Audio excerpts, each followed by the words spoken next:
Hi hello welcome to my channel.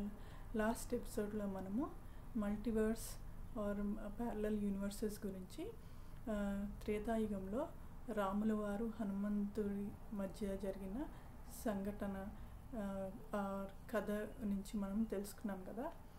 అయితే ఇవాళ ఎపిసోడ్లో ద్వాపరయుగంలో శ్రీకృష్ణుడికి బ్రహ్మకి మధ్య జరిగిన కథని తెలుసుకుందాము.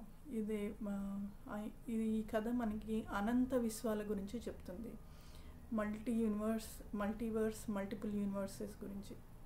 అయితే ఏంటా కదా, ఒకరోజు బ్రహ్మ గర్వంతో శ్రీకృష్ణుని ఫ్రెండ్స్ ఉంటారు కదా, గోపబాలులని దాచేస్తాడనమాట. అది తెలిసిన శ్రీకృష్ణుడు అందరి గోపబాలులని క్రియేట్ చేసి వాళ్ళ యథాతథంగా అందరూ అంత జీవనం నడిచేట్టు చేస్తాడు. అయితే బ్రహ్మ ఈ గోపబాలులని సంవత్సరం పాటు దాచి ఉంచుతాడు. అయితే అసలు ఏమీ జరగనందుకు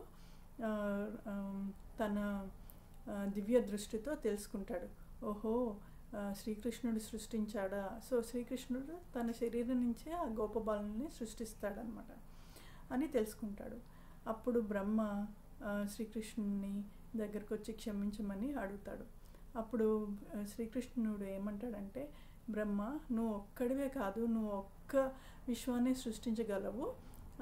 అక్కడ అనంత విశ్వాలు ఉన్నాయి, మల్టిపుల్ యూనివర్సెస్ ఉన్నాయి.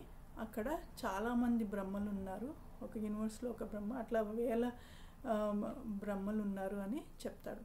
అప్పుడు అలా బ్రహ్మదేవుడు కృష్ణుడి డివినిటీని, సుప్రీం పవర్ని తెలుసుకుంటాడు.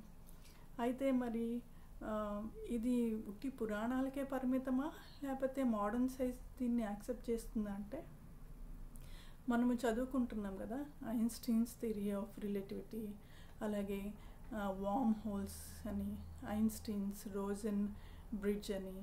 సో ఇవి ఐన్స్టీన్స్ థియరీ ఆఫ్ రిలేటివిటీ మనకి థియరీస్, స్ట్రింగ్ థియరీ కానీ ఎం థియరీ కానీ బిల్డప్ చేయడానికి హెల్ప్ చేస్తుంది. అట్లాగే ఈ Einstein Rosen bridge or wormholes మనకి వేరే యూనివర్సెస్ అంటే ఒక యూనివర్స్ నుంచి ఇంకో యూనివర్స్ ట్రావెల్ చేయడానికి ఒక ద్వారం లాగా హెల్ప్ చేస్తుంది అని మనకి అర్థమవుతుంది, చదువుకుంటున్నాము. సో మీరు కూడా కామెంట్ చేయండి. ఈ ఎపిసోడ్ నచ్చినట్టయితే లైక్ చేయండి, షేర్ చేయండి, సబ్స్క్రైబ్ చేసుకోండి. నెక్స్ట్ ఎపిసోడ్లో కలుద్దాం. Bye bye.